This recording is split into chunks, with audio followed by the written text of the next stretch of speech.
অনেক অনেক বছর আগেকার কথা। বাংলার এক শান্ত আর নিরিবিলি গ্রাম ছিল যার নাম যুগীপুর, যেখানে মানুষগুলো ছিল খুবই সরল আর ভগবান ভক্ত। এই গ্রামেই থাকত একটি ষাঁড় গরু, তার নাম ছিল ভোলা, যে ছিল খুব শান্ত স্বভাবের এবং কখনোই কারো ক্ষতি করত না। প্রতিদিন সকাল হলেই ভোলা ধীরে ধীরে গ্রামের এক প্রান্ত থেকে অন্য প্রান্তে ঘুরে বেড়াত, আর গ্রামের মানুষ তাকে নিজের পরিবারের একজনের মতো ভালোবাসত। আরে আরে ভোলাজি, সকাল সকাল কিছু খেয়েছিস নাকি? আয় আয়, সামনের ওই মুদির দোকান থেকে তোকে একটু আটা কিনে দিই। নে বাবা, মন ভরে খা, ভগবান তোকে ভালো রাখুক। কেউ ভোলাকে আটা দিত, কেউ রুটি দিত, আবার কেউ বিশ্বাস করত যে ভোলা মহাদেবের বাহন। ও গিন্নি, আমাদের ভোলা এসে গেছে গো, তাড়াতাড়ি বাইরে আয়, ওকে কিছু খেতে দে। যাচ্ছি গো যাচ্ছি, শুধু খেতে দিলে হবে নাকি? ও যে আমাদের মহাদেবের বাহন, আগে ধূপ দিতে হবে, ফুল দিতে হবে, তারপর ওকে খেতে দেব। নে ভোলা, পুজো হয়ে গেল, এই ফলটা খা, কালকেও কিন্তু এইভাবেই আসিস। তাই ভক্তি করে ধূপ ফুল দেখিয়ে তাকে খেতে দিত। এইভাবেই ভালোবাসা আর আদরের মধ্যে দিয়ে ভোলার দিন কাটছিল। কিন্তু একদিন হঠাৎ করেই এই শান্ত গ্রামের ওপর দিয়ে উড়ে এসে হাজির হল এক লোভী আর চালাক ভূত, যার নাম ছিল মামদ ভূত। দীর্ঘক্ষণ উড়ে উড়ে মামদ খুব ক্লান্ত হয়ে পড়েছিল, আর খিদেতে তার পেট জ্বলে যাচ্ছিল। তাই সে খাবারের খোঁজে নিচে তাকিয়ে গ্রামের দিকে নজর দিল। উফ, কতক্ষণ ধরে উড়ে উড়ে বেড়াচ্ছি, কোথাও তো কিছু খাবার পাচ্ছি না। খিদেতে আমার পেট একদম জ্বলে যাচ্ছে। চল, ওই গাছটার ডালে একটু বসি। ঠিক তখনই মামদের চোখে পড়ল ভোলা, যে মানুষের কাছ থেকে খুব সহজেই খাবার পাচ্ছিল, আর কেউ কেউ তাকে নিজে হাতে খাইয়েও দিচ্ছিল। ও বাবা, এটা কি দেখছি আমি? এই বউটা নিজে হাতে ভোলা নামের ষাঁড় গরুটাকে টাটকা রুটি খাওয়াচ্ছে। ভোলার তো দেখছি বেশ রাজকীয় জীবন।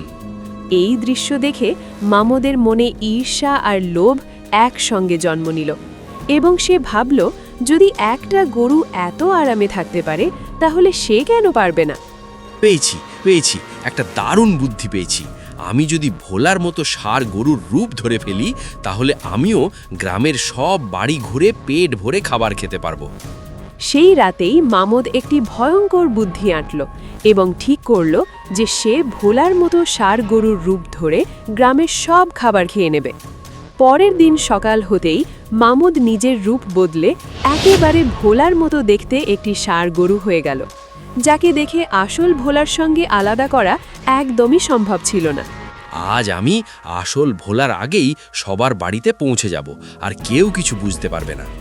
আহা, আজ আবার ভালো খাবার জুটবে, কেউ তো বুঝতেই পারবে না আমি আসল ভোলা নই। এরপর মামদ একের পর এক বাড়ির সামনে গিয়ে দাঁড়াতে লাগলো, আর গ্রামবাসীরা কিছুই বুঝতে না পেরে ভেবে নিল এটাই ভোলা, এবং আগের মতোই তাকে খাবার দিতে থাকলো। মামদ একাই সব খাবার খেয়ে নিল, আর যখন একটু পরে আসল ভোলা সেই বাড়িগুলোতে পৌঁছালো, তখন সে শুনল যে সে নাকি আগেই খেয়ে চলে গেছে। ভোলা কিছুই বুঝতে পারল না, সে কথা বলতে পারে না বলে চুপচাপ মাথা নিচু করে সেখান থেকে সরে গেল। এই সমস্ত অন্যায় দূর থেকে গভীর মনোযোগ দিয়ে দেখছিল বট গাছের ডালে বসে থাকা শাকচুন্নি, যে খুব সহজেই বুঝে ফেলেছিল যে এটা ভোলার কাজ নয়। এই ভূতটার কাণ্ড কারখানা আমি সব দেখেছি। অবলা ভোলার খাবার কেড়ে নিয়ে সে গ্রামের মানুষের সাথেও প্রতারণা করছে। অন্যায় যে করে তার শাস্তি যে পেতেই হবে, এটা আজ আমি তাকে বুঝিয়ে দেব। শাকচুন্নি মনে মনে ঠিক করল যে এই ছদ্মবেশী ভূতকে সে কোনোভাবেই ছাড়বে না, এবং এই অন্যায়ের উপযুক্ত শাস্তি সে অবশ্যই দেবে। পরের দিন যখন মামদ আবার গরুর রূপ ধরে গ্রামের রাস্তা দিয়ে ঘুরে বেড়াচ্ছিল, ঠিক তখনই শাকচুন্নি নিজের রূপ বদলে আরেকটি ষাঁড় গরু হয়ে তার সামনে এসে দাঁড়ালো। ওরে বাবা, এ কি আমাকে পিছন থেকে এত জোরে গুঁতো মারলো? আসল ভোলা কি আমাকে চিনে ফেলেছে নাকি? কিরে বেটা ভূত, কেমন লাগলো অন্যের খাবার খেয়ে নেমা? এবার তোর সব চালাকি শেষ। আমি শাকচুন্নি, তোর সব কীর্তিকলাপ আমার চোখ এড়ায়নি। এখনই বল, এই গ্রাম ছাড়বি, না হলে আরো বড় শাস্তি পেতে হবে। ওরে বাবা রে বাবা, আমার খুব বড় ভুল হয়ে গেছে, দয়া করে আমাকে আর মারবেন না। আমি আমার ভুল স্বীকার করছি আর এই গ্রাম ছেড়ে এক্ষুনি পালাচ্ছি। মাঠের মাঝখানে সেই মুহূর্তেই মামুদের ভোল সাজানো মুখোশ খুলে গেল, আর ভয় আর লজ্জায় সে কাঁপতে লাগল। নিজের দোষ বুঝতে পেরে মামুদ ভুল স্বীকার করল এবং আর কোনো ঝামেলা না করে সেই গ্রাম ছেড়ে উড়ে পালিয়ে গেল। এরপর থেকে যুগীপুর গ্রাম আবার আগের মতো শান্ত হয়ে উঠল, আর ভোলা প্রতিদিনের মতোই মানুষের ভালোবাসা আর আদরের মধ্যে দিয়ে সুখে দিন কাটাতে লাগল।